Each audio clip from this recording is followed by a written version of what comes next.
لا إله إلا الله لا إله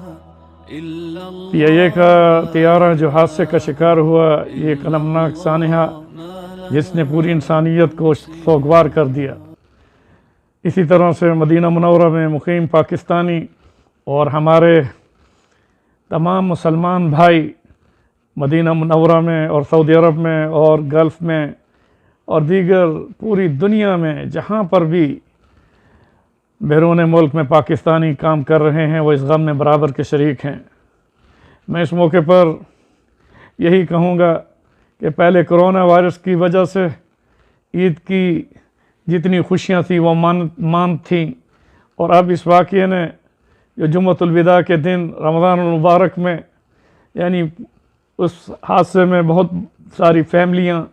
اور اس کے ساتھ ہی نوجوان اور جن میں پاک فوج کے نوجوان بھی، میں اس موقع پر اس سانحے میں ان تمام شہداء کے لیے مدینہ منورہ حرم نبی صلی اللہ علیہ وسلم میں دعا گو ہوں کہ رب ذوالجلال ان تمام شہداء کو اپنے یعنی درجات ان کے بلند کرتے ہوئے ان کی روحوں کو اللہ تعالیٰ عرش کا طواف نصیب فرمائے، اور جو اتنا بڑا صدمہ ان کے خاندانوں نے اور لواحقین اور پسماندگان نے اتنا بڑا صدمہ جو ان کو ہوا اور پوری قوم اور پوری انسانیت کو ہوا، رب ذوالجلال تمام پسماندگان کو صبر جمیل عطا فرما۔ اس موقع پر میں یہ بھی کہوں گا کہ رب ذوالجلال ہم سب کو ہر وبا، ہر بلا، ہر آفت ارضی اور سماوی سے اللہ تعالیٰ تمام انسانوں کو محفوظ رکھے۔ رب ذوالجلال تو ہم سب کی جان، مال، عزت، آبرو کی حفاظت فرما، ہم سب کے علم، عمر میں، رزق میں، عزت میں برکت عطا فرما۔ اے اللہ تو ہم سب کو صحیح معنوں میں اپنی رضا والی زندگی کے ساتھ عافیت نصیب فرما۔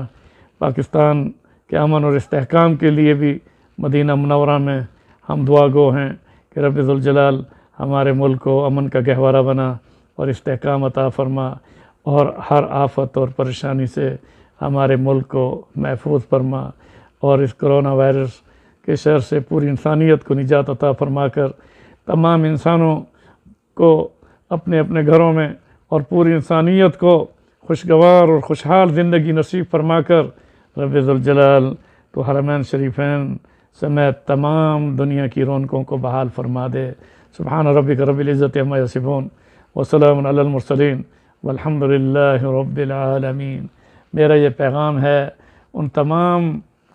پسماندگان اور لواحقین کو کہ جن کے عزیز اس سانحے میں پی آئی اے کے اس حادثے میں شہید ہو چکے،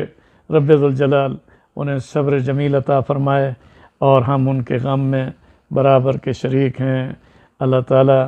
ہم سب کو اور تمام انسانوں کو ہر آفت ارضی و سماوی سے محفوظ فرمائے، آمین برحمتک یا ارحم الراحمین۔ إلا الله ما لنا رب سواه